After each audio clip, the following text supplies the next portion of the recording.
Aujourd'hui, à Lumière du Monde, être témoin du Christ en 2023. Saviez-vous qu'un jeune prêtre américain œuvre dans notre diocèse? Le père Kevin Manté nous raconte son histoire vocationnelle. Le Verbe est une excellente revue qui crée des ponts entre la foi chrétienne et la société québécoise. Notre équipe de tournage s'est infiltrée lors du lancement de la campagne de financement pour mieux connaître ce média en pleine expansion. Notre chroniqueuse du jour, sœur Francine Ligouette, nous parle de la manière dont la résurrection change nos vies.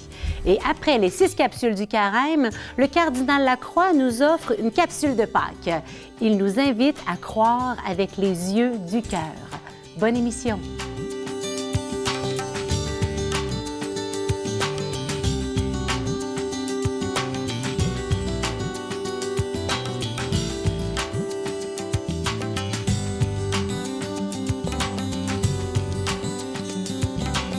Joyeuse Pâques à chacun et à chacune d'entre vous. Aujourd'hui, nous célébrons la résurrection de Jésus, la victoire de la vie sur la mort, de l'amour sur la haine. En ce jour de Pâques, notre émission porte sur le témoignage. En 2023, peut-on encore être témoin du Christ? Peut-on encore voir son action dans nos vies près de 2000 ans après sa mort? La question se pose. Eh bien, nombreux sont les croyants et croyantes qui, encore aujourd'hui, peuvent dire comment la rencontre du Christ dans leur vie les ont changés intérieurement. C'est exactement le cas du père Kevin Manté qui nous vient du Minnesota. Il a été ordonné prêtre en 2014 pour la communauté de l'Emmanuel. Maintenant, il fait du ministère dans la paroisse Saint-Thomas d'Aquin. Ce prêtre motocycliste n'hésite pas à faire le lien, la comparaison entre la vie spirituelle et les balades en moto. Et justement, à travers le prochain reportage, il nous amène faire une balade en moto. Allons voir comment un témoin de la foi l'a invité à donner sa vie dans la prêtrise et comment cette toute petite graine semée dans sa jeunesse a germé dans sa vie.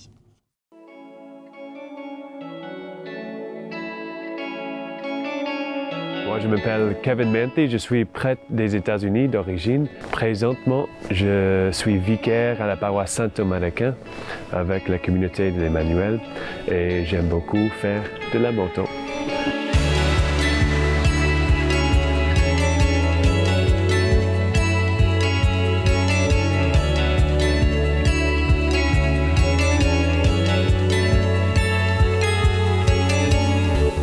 Je viens d'une ville qui s'appelle Farmington, c'est pas loin de Saint Paul et Minneapolis, au Minnesota.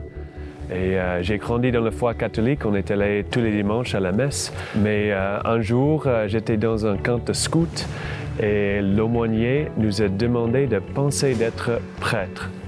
De réfléchir de ça. Et il nous a dit, moi, je pensais que c'était impossible parce que j'étais trop timide, je ne voulais pas parler devant les gens. Et donc moi, j'ai pensé, Kevin, toi, tu es très timide, donc ça se peut qu'il faut que tu sois prêtre aussi. Donc c'est ça qui était l'étincelle dans mon histoire vocationnelle. Donc, après quelques années du séminaire, j'ai rencontré la communauté de l'Emmanuel. Donc, j'ai passé 1 an en Belgique, une année propédeutique pour discerner la communauté de l'Emmanuel pour moi et si je voulais être prêtre avec la communauté. Donc, après ça, je suis retourné aux États-Unis pour mes dernières 2 années d'études au séminaire et j'étais ordonné prêtre en 2014. Et ils ont eu besoin aussi d'un prêtre ici à Québec pour soutenir la mission ici. Donc comme ça, je suis venu parce que c'est une belle grâce d'avoir une paroisse confiée à la communauté en Amérique du Nord. C'est rare pour nous. Donc c'est une belle opportunité pour moi aussi de vivre une vie communautaire en paroisse.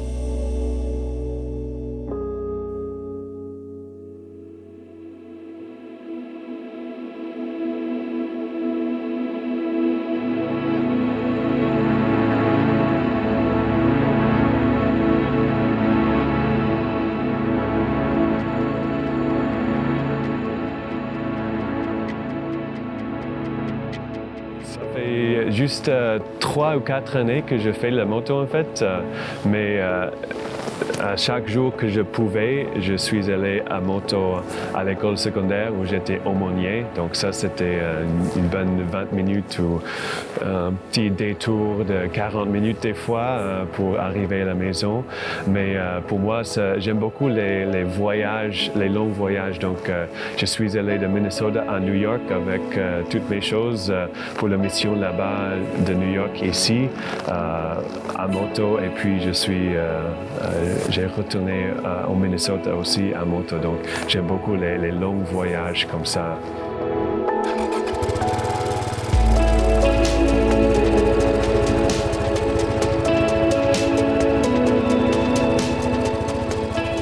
En fait, j'aime beaucoup être près de la nature, soit le camping, le canot, tout ça. Donc, des fois, les motocyclistes, les motards disent qu'une auto, c'est un cage. Donc, on est plus proche au vent, au soleil, à la nature et juste de rester. C'est sûr qu'il y a l'exhilaration aussi, mais d'être plus proche à la nature, ça me fait toujours du bien.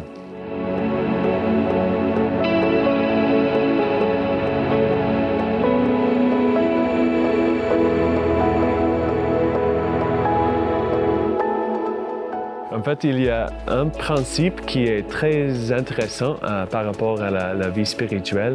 Souvent, on a la tendance de regarder nos souffrances, nos difficultés dans le moment présent, mais nous voulons regarder le ciel, regarder Jésus qui est déjà au ciel. Quand on fait un virage avec la moto, il ne faut pas regarder juste devant la roue. Comme ça, nous allons tomber tout de suite. Donc, il faut regarder où je veux y aller et comme ça m'aide à faire le virage. Donc, c'est un principe qui traduit très bien avec la vie spirituelle. Nous regardons Jésus avec la relation personnelle, avec la prière. Nous regardons le ciel. Mais aussi, c'est vrai que c'est une aventure, la foi, avec des imprévus. On prend des risques. Nous essayons de nous protéger de trop de risques et de garder le cap pour cheminer dans la vie de Jésus.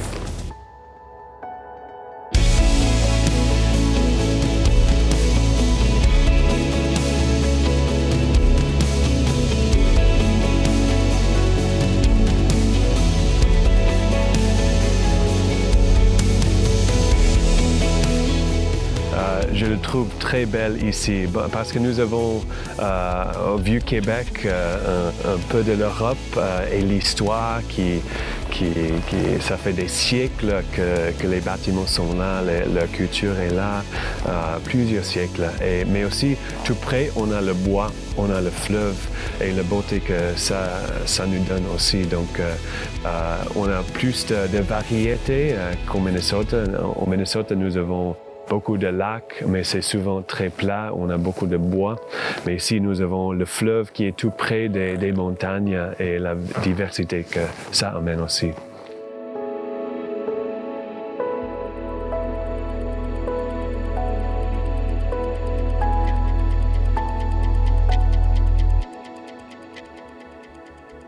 Je ne suis pas le seul prêtre qui fait la moto, c'est sûr, mais les gens sont souvent surpris.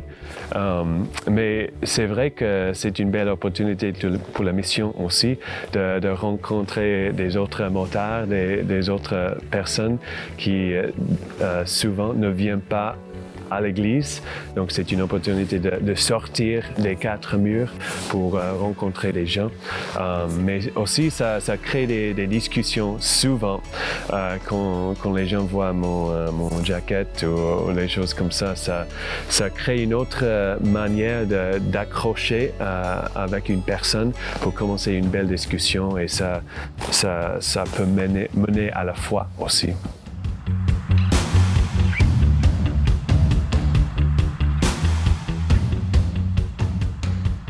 Quand Quand je fais les longs voyages, c'est un privilège que j'aime beaucoup, c'est de célébrer la messe avec chaque famille, avec chaque personne où j'arrête.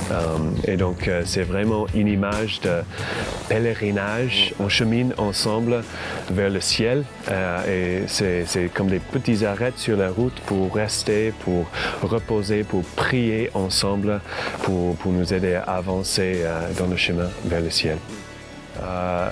Je trouve très très belle Sainte-Anne-de-Beaupré et je suis déjà venu plusieurs fois pour prier là. J'ai hâte de célébrer la messe là aussi pour la première fois aujourd'hui. Pour moi, c'est une opportunité de prier en union avec Pape François et avec des autochtones. Je sais que c'est un endroit très précieux à Sainte-Anne. Pour moi, ça me réunit aussi avec ma famille. Je dois beaucoup de reconnaissance à mes grands-parents qui ont prié pour moi, pour ma vocation en particulier. Donc, c'est vraiment un endroit fort pour moi de prier pour eux et pour ma famille aussi.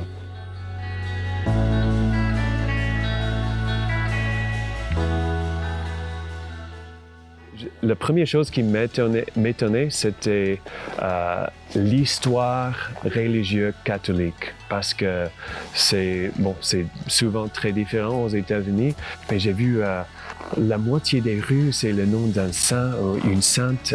J'ai vu partout des églises et j'ai vu la riche histoire catholique ici au Québec et à Québec aussi. Mais j'ai vu aussi le décalage, on peut dire, avec la culture présente. Donc, je vois que c'est vraiment de nouveau un territoire missionnaire. Par exemple, je suis allé à la cathédrale récemment et j'ai vu je crois qu'ils ont 26 reliques des bienheureux et des saints ici. Les gens qui sont venus comme missionnaires, des saints qui sont nés ici. Donc, je vois la profondeur de l'histoire catholique ici et ça m'inspire beaucoup pour continuer la mission aujourd'hui.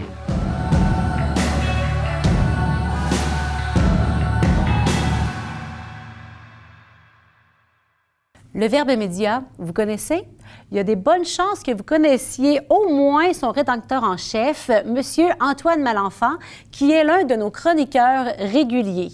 Sans attendre, allons voir quel est le rêve derrière la revue Le Verbe.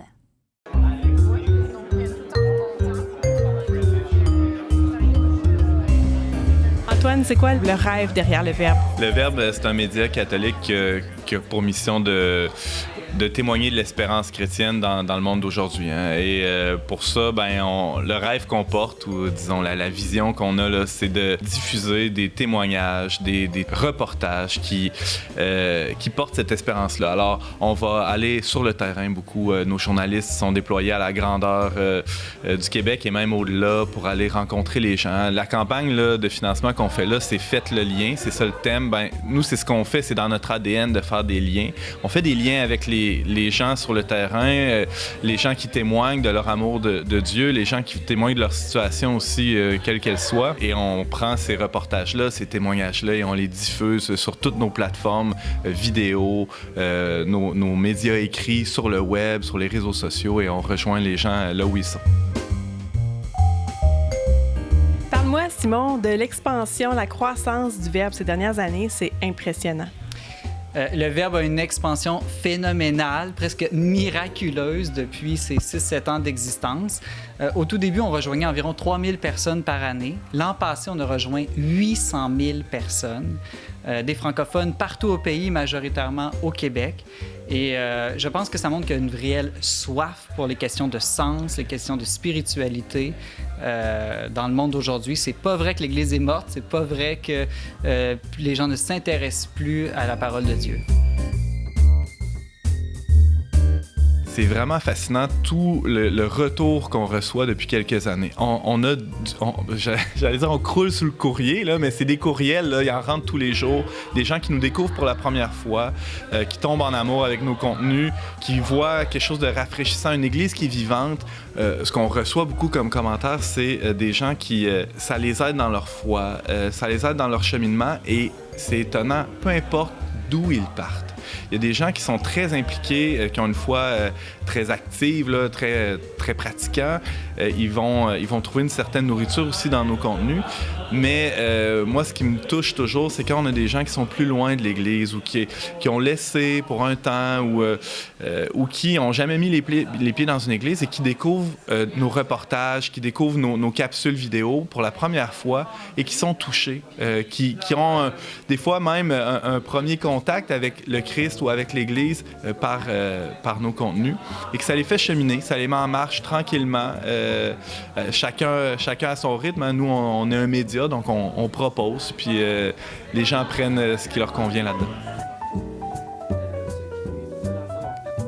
Lui, c'est notre Marie Poppins invité. Il y a toujours quelque chose à sortir de son sac. Parle-moi du côté gratuit, là, du caractère gratuit de votre magazine, du mode de distribution, notamment en paroisse. Une des raisons pourquoi le Verbe a vraiment eu une expansion spectaculaire, c'est parce qu'autour de 2017, on est devenu 100% gratuit. On s'est dit, pour rejoindre les gens qui ne viennent pas nécessairement à l'Église, on ne peut pas leur vendre l'Évangile. Hein? On a tout reçu gratuitement, alors on redonne tout gratuitement. En devenant gratuit, on a pu offrir tous nos contenus, vraiment, entre autres sur Internet. Et c'est là qu'il y a eu un boom, je dirais, de gens qu'on a rejoints à travers les nouveaux médias. Pourquoi vous trouvez que c'est une bonne idée qu'une paroisse, par exemple, se mette à distribuer le Verbe? Une chose extraordinaire, c'est que puisque le Verbe est gratuit, toutes les paroisses, mouvements, groupes, monastères, centres de retraite du Québec peuvent gratuitement obtenir des dizaines, des centaines d'exemplaires à distribuer à tous les gens qui passent dans leur lieu, dans leur église, par exemple. Et donc, de même que, par exemple, quand les gens entrent dans l'église, souvent à la messe le dimanche, on leur donne des fois le prion en église. Hein? Eh bien, quand ils sortent de l'église, il faudrait donner à tout le monde un Verbe, un magazine Le Verbe, comme un outil missionnaire, un outil pour aller à la rencontre des gens, hein, pour, comme dit le pape François, aller aux périphéries, sortir, aller parler aux gens avec le langage d'aujourd'hui. J'invite vraiment toutes les paroisses à nous contacter s'ils veulent avoir des exemplaires gratuits comme ça à distribuer. Ils vont voir que ça va créer un élan missionnaire dans leur milieu. Ça fait très longtemps, en fait, que je connais le Verbe. Mes parents, ma famille était abonnée depuis les tout débuts. Donc, j'ai grandi avec ça. Puis, ça me donnait une image quand même positive là, de l'Église, puis de la société aujourd'hui, puis les enjeux par rapport à la foi et la culture. Donc, c'est ça. Puis, éventuellement, je suis devenue pigiste pour eux. J'ai fait mes études, puis ils ont découvert mes illustrations. Donc, je faisais des illustrations pour les articles, surtout pour le magazine. Et puis, qu'est-ce que toi t'apportes de spécial? Qu'est-ce qui te tient à cœur d'amener au Verbe dans ton travail? Je dirais que mon rôle, c'est apporter de la beauté. Comme il y a d'autres personnes ici qui rédigent les textes, eux, ils apportent la vérité. Puis je pense que la beauté, parfois en Église, on l'oublie, mais c'est une partie essentielle, en fait, du travail. La beauté permet de révéler la vérité qu'on essaye de communiquer. Puis aussi, dans le monde, en fait, au Verbe, on essaie de suivre les standards là, un peu de l'industrie, puis pas nécessairement se comparer à ce qui se fait en Église, mais qu'est-ce qui se fait ailleurs. Parle-moi en 2 minutes de ton background, là. Qu'est-ce qui t'a amené là? Puis c'est quel genre de personnes vous avez autour de la table au Verbe? C'est quel genre de background? Ouais, il y a de tout. Moi, j'ai enseigné la sociologie au collégial pendant quelques années avant d'atterrir ici. Donc, ça me donne un regard sur le monde peut-être qui est un atout pour moi dans mon travail quotidien. Après, on a des gens qui viennent du milieu de l'enseignement, des sciences politiques, du monde des affaires, de la fonction publique. On a de tout. Du monde des arts, évidemment. Hein, pour faire des belles choses comme ça prend des artistes. Et c'est ça qui fait la richesse du Verbe aussi. On a des gens qui arrivent de tous les horizons. Pour nous, notre premier critère d'embauche, c'est est-ce que on sent que la personne va avoir la mission tatouée sur le cœur. Parle-moi un petit peu de la campagne majeure qui s'amorce. Part peut-être du thème et puis où est-ce que vous voulez aller avec ça? C'est quoi la vision de croissance aussi derrière? Le Verbe lance une campagne majeure qui s'appelle, elle est un peu drôle, « Faites le lien hein, », parce qu'on fait déjà le lien entre la foi et la culture, mais on veut aussi aller plus loin, c'est-à-dire faire le lien entre les gens qui ont déjà beaucoup la foi vive, hein, qui pratiquent beaucoup, et ceux qui sont plus loin de l'Église, qui pratiquent moins. Donc, notre campagne a pour but que notre média puisse prendre encore plus d'expansion et rejoindre encore plus les jeunes, les nouvelles générations, les gens qui ont une soif, mais qu'on n'arrive pas toujours à rejoindre. Donc, nous, on veut faire le lien, se rendre jusqu'à eux avec des contenus qui les intéressent. Et donc, on est très ambitieux. On cherche à lever 6 millions de dollars pour les 5 prochaines années parce qu'on voit grand, parce qu'on sent que l'Esprit nous demande de faire aussi de grandes choses. Mais à date, je peux déjà te dire qu'on a déjà trouvé 40% de cet objectif. Donc, ça nous encourage. Là. On voit que les gens vraiment veulent supporter une mission comme celle-là aujourd'hui. Bien, pour moi, le Verbe, ça a été vraiment un outil bénéfique parce que je viens d'une famille qui n'est pas croyante.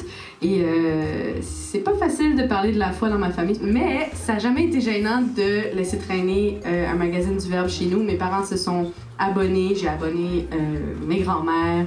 Mes parents étaient fiers quand je collaborais, ils étaient fiers, ils partageaient les chroniques à la radio que je faisais.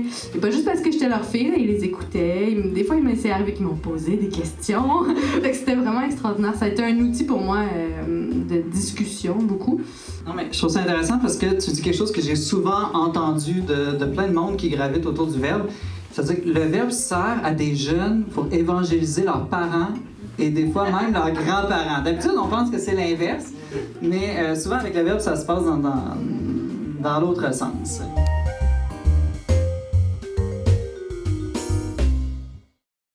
Si ce n'est pas encore fait, je vous invite à vous abonner gratuitement à cette revue de qualité. Vous allez simplement à l'adresse au bas de l'écran. Vous verrez, son contenu nourrit notre foi en nous présentant une multitude de témoins. Notre religieuse chroniqueuse est de retour.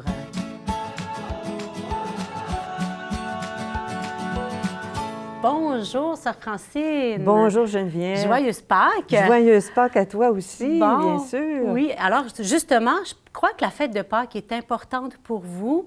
Comme théologienne, comme baptisée, vous avez été, je crois, souvent appelée à méditer sur ces passages de la vie de Jésus. Alors, voici ma question. Comment la résurrection, célébrée en ce jour de Pâques, change notre vie et fait de tous et chacun des témoins? Comment la résurrection du Christ change nos vies? Savez-vous, j'aurais le goût de commencer en nous rappelant cette parole du prophète Ézéchiel pour le peuple d'Israël quand il était en terre d'exil. « Je vais ouvrir vos tombeaux et je vous en ferai sortir. » C'est Dieu qui parlait à travers Ézéchiel. Cette parole-là, elle trouve son accomplissement en Jésus d'une façon tout à fait extraordinaire. Parce que là, il ne s'agit pas simplement de l'exil, ni du peuple d'Israël, mais c'est un événement qui touche toutes les dimensions de nos vies, puis qui atteint aussi tous les êtres humains. Jésus, il est descendu dans nos tombeaux, puis il en est sorti. Nos tombeaux, ce n'est pas simplement les cercueils, là. Il faut penser aux tombeaux de nos vies, c'est-à-dire tous ces moments difficiles que nous vivons, ces périodes difficiles de nos vies, obscures, on peut dire que ce sont nos tombeaux. Alors Jésus, il est descendu, c'est les tombeaux des incompréhensions qu'on peut vivre, des échecs, des désillusions, la maladie, la souffrance, etc., etc. Les conséquences parfois de mauvais choix qu'on a faits. Jésus est descendu de nos tombeaux et il nous en fait remonter. Comment? Comment donc? Comment il fait ça, lui? Ézéchiel, il disait, en parlant au nom de Dieu, « Je vais mettre en vous mon esprit, c'est-à-dire mon souffle de vie, et vous vivrez. » Alors, on sait que Jésus, effectivement, nous a fait don de son esprit qui est vie. Et cet esprit, bien, il nous transforme de l'intérieur. C'est l'esprit de Jésus, c'est l'esprit qui nous communique la vie même du cœur du Christ en nous. Je dirais que c'est une affaire de cœur. Jésus, il est ressuscité le matin de Pâques, mais en réalité, le mystère de la résurrection, de sa résurrection, a commencé, a germé dans son cœur au cœur même de sa passion et de sa mort en croix, parce qu'il a transformé de l'intérieur cet événement injuste, cruel. Il l'a transformé de l'intérieur en mettant toute sa confiance en Dieu son Père, lui qui est son Fils. Alors, quand il ressuscite puis qu'il nous communique son esprit de vie, il nous donne part à la vie même de son cœur. On l'ensevelit. Son corps était mort. Lui, on dit Jésus était mort, mais en réalité, dans son cœur, il continuait toujours de recevoir la vie du Père. Le Père continuait toujours de lui transmettre sa vie intérieurement dans son cœur. Et ce mystère de vie qui n'a pas été arrêté par la mort, il est éclaté au grand jour du matin de Pâques. Alors, comment en être témoin? Concrètement, là, Concrètement, aujourd'hui, dans nos vies. Il y aurait bien des choses à dire, mais comme je n'ai que quelques minutes, je vais me focaliser sur un petit exercice que je propose à nos auditeurs. Un petit exercice que j'ai fait avec mes compagnes en communauté pendant le carême. Très simple, que tout le monde peut faire. Allons-y. Allons-y, oui, allons-y. C'est qu'on est invité à identifier, on est invité à identifier dans nos vies des moments, des choses bonnes, belles qu'on a vécues. Vous savez, on est souvent porté des fois à focaliser, à fixer notre regard sur ce qui ne va pas, sur les moments difficiles, les moments tristes de nos vies, des gens qui nous entourent, du monde. Alors là, on était invité pendant tout le carême à fixer notre attention sur les bons moments qu'on vivait, à les identifier et à exprimer à Dieu notre gratitude, notre reconnaissance pour ces belles choses que nous vivions. Puis on les a même mis sur des petits papiers de couleur, sur une corde rose, pour qu'on puisse aussi partager ce que nos compagnes avaient vécu. Bien, je vais vous dire, moi, ça m'a aidé beaucoup. J'ai perçu un changement qui s'opérait en moi, un changement de mon regard sur la réalité de ma vie de tous les jours. Et je pense que ça vaut la peine de le faire. C'est pas compliqué. Ouais, non. Au terme de la journée, tu t'arrêtes, puis même pendant la journée, si tu y penses, à identifier ces beaux moments et à prendre le temps de rendre grâce à Dieu, de le remercier pour ce que tu as vécu. Le pape François lui-même nous invite à le vivre. Et ça met dans nos cœurs, ça nous permet d'entrer davantage dans la joie du ressuscité. Ça transforme notre manière de vivre, d'être. Et alors, on est témoin de cette façon-là. Il y en a bien d'autres, mais on est aussi témoin de la vie du Christ qui nous transforme de cette façon-là. Quel bel exercice à mettre en application. Oui, ça me semble que ça nous permet de changer de paire de lunettes. Hein? C'est ça, on change de paire de lunettes. Oui. On prend les lunettes du Christ. Bien, il n'y en avait pas, là, mais... On se comprend. On se comprend. Mille merci. Je vais mettre ça en application. Une belle manière de... Oui, ça vaut la peine. Non pas de voir la vie en rose, mais de voir la vie dans la gratitude. Dans la gratitude. Pas en rose. Il ne s'agit pas de nier la réalité. Non, c'est ça.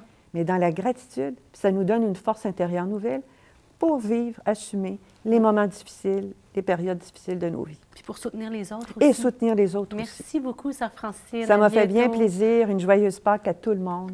Merci. Le cardinal Lacroix nous présente 3 témoins directs de l'étonnant événement qui est survenu près du tombeau où gisait le corps de Jésus.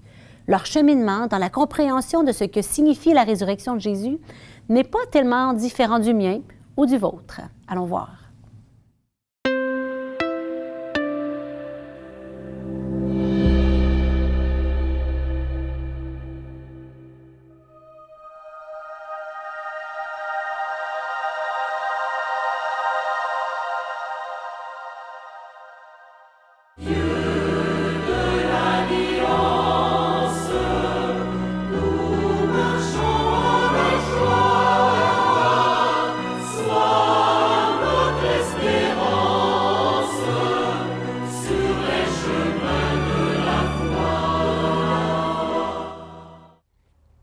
Le texte de l'Évangile de ce dimanche de Pâques nous présente 3 témoins directs de l'étonnant événement qui survient près du tombeau où gisait la dépouille de leur Seigneur. Leur cheminement dans la compréhension de ce que signifie la résurrection de Jésus n'est pas étranger à ce que tout croyant peut ressentir à un moment ou à un autre dans sa vie de foi. Qui dira qu'il est facile de croire sans voir? À cette question, le ressuscité répond « Heureux ceux qui croient sans avoir vu. Marie-Madeleine, la première à se rendre au sépulcre à la barre du jour, interprète sur le champ ce qu'elle aperçoit. On a enlevé le Seigneur de son tombeau et nous ne savons pas où on l'a déposé. Elle fait erreur en déduisant que le corps de Jésus a été dérobé. Son témoignage démontre combien la foi comporte quelque obscurité qui n'enlève pas la fermeté à son adhésion, comme nous le rappelle le pape François. Et que dire des apôtres Pierre et Jean? En route au pas de course vers le tombeau, Pierre arrive le premier et il entre. L'évangéliste décrit ainsi son comportement. Il aperçoit les linges posés à plat, ainsi que le suaire qui avait entouré la tête de Jésus, non pas posé avec les linges, mais roulé à part à sa place. Combien cette attitude, un peu tatillonne, avouons-le, peut ressembler à certains de nos comportements de croyants et de croyantes. Par exemple, lorsque la foi repose principalement sur des routines rassurantes et des pratiques suivies scrupuleusement, Saint Paul nous invite alors à élever notre regard vers l'essentiel. Recherchez les réalités d'en haut. C'est là qu'est le Christ, assis à la droite de Dieu. Pensez aux réalités d'en haut. En effet, vous êtes passé par la mort et votre vie reste cachée avec le Christ en Dieu. Enfin, qu'est-ce que j'envoie dans ce caveau vide pour susciter une si vibrante profession de foi? Pourquoi avait-il besoin de cette preuve supplémentaire qu'il qualifie de nécessaire? Il fallait que Jésus ressuscite d'entre les morts. Jean comprend qu'un monde nouveau vient de naître de la matrice de ce tombeau. Jésus n'est pas un fantôme, ni une utopie, ni une superstition. Il est une personne. Christ est Seigneur ressuscité, comme il l'a souvent répété et comme c'est maintenant un fait établi. Si notre foi est parfois mise à rude épreuve par la maladie, la détresse, l'insécurité face à l'avenir, rappelons-nous les paroles de l'ange dans le sépulcre déserté. Allez dire qu'il vous précède en Galilée. Cet ailleurs, c'est nos familles, nos milieux de travail, nos communautés de foi, notre humanité tout entière. Là où il passait, il faisait le bien, comme l'affirme l'apôtre Pierre. Voilà aussi notre mission de croyantes et de croyants. C'est ici et maintenant, dans notre Galilée à nous, qu'habite le ressuscité, l'essentiel. C'est là que nous croisons son visage en faisant le bien, comme lui, en regardant toute autre personne avec les yeux du cœur. Frères et sœurs, joyeuse Pâques. Et ne l'oublions pas, il est ressuscité. Oui, il est vraiment ressuscité.